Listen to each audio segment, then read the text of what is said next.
Laura Ann Swerk, and I have homeschooled my 7 children. My youngest is going to be a senior in the fall, so I'm almost finished. But I've started again and been homeschooling my 2 oldest granddaughters the last few years also.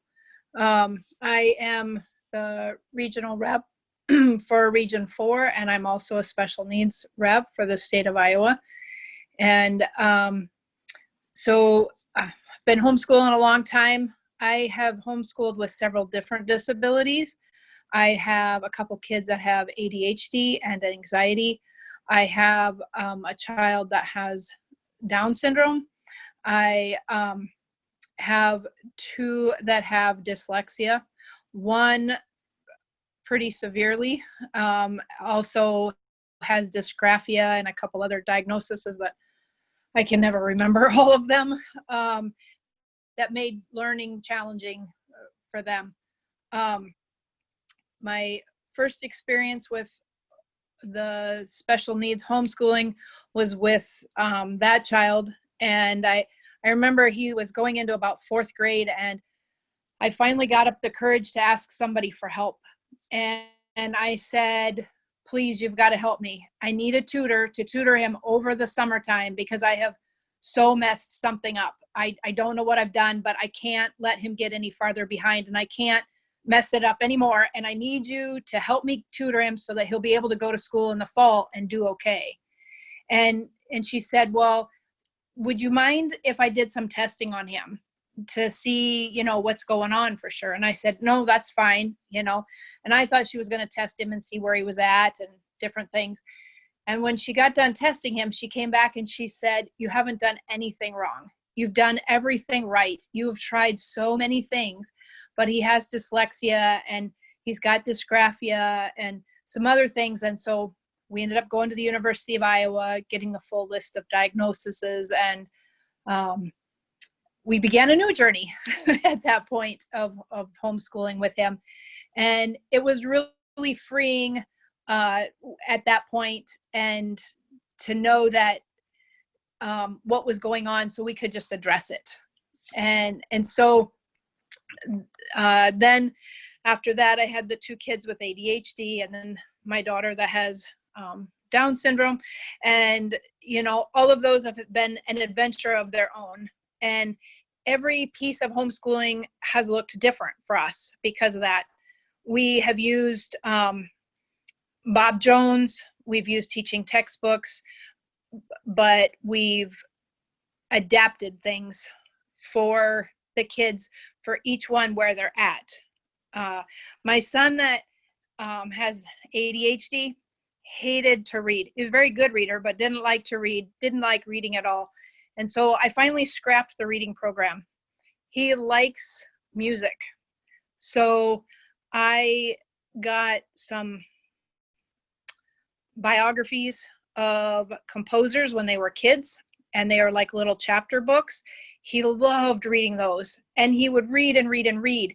And then we would go to the library and get books on composers that you would think most children wouldn't read. and he would just eat them up. He loved to read. And so I got him reading that way. And then we would write book reports on that, and we would look things up on the map and, all sorts of stuff.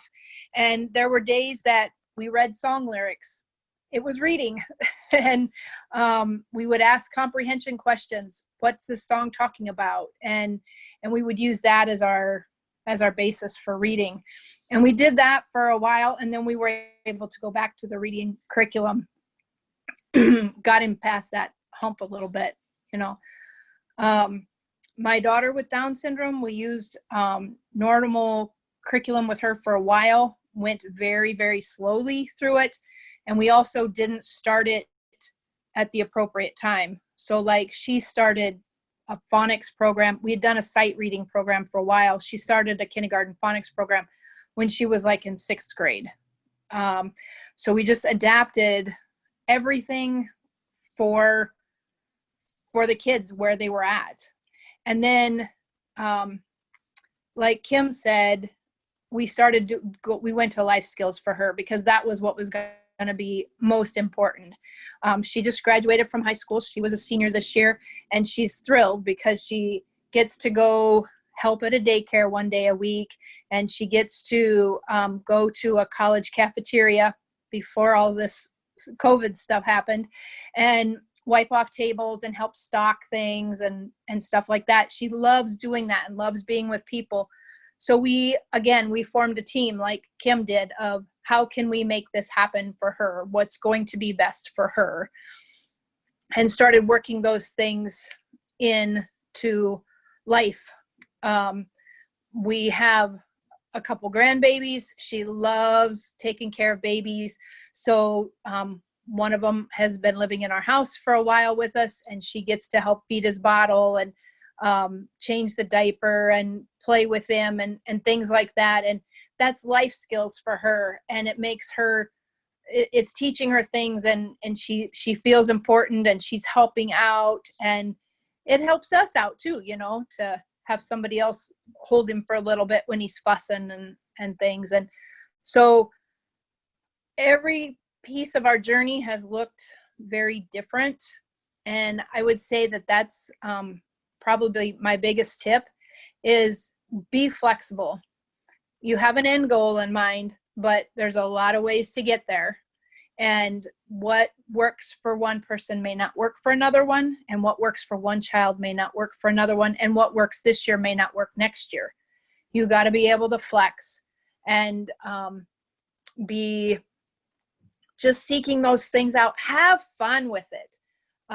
We did a lot of field trips. We did a lot of, it's the season for candidating for political offices, march in a parade and hand out flyers, and, going to talk to people, watching debates, all kinds of different things that are just a normal part of life that can be schooling. We taught a lot of critical thinking skills by watching commercials. What was that commercial trying to say? What was it really saying? What was wrong with that commercial? Critical thinking stuff.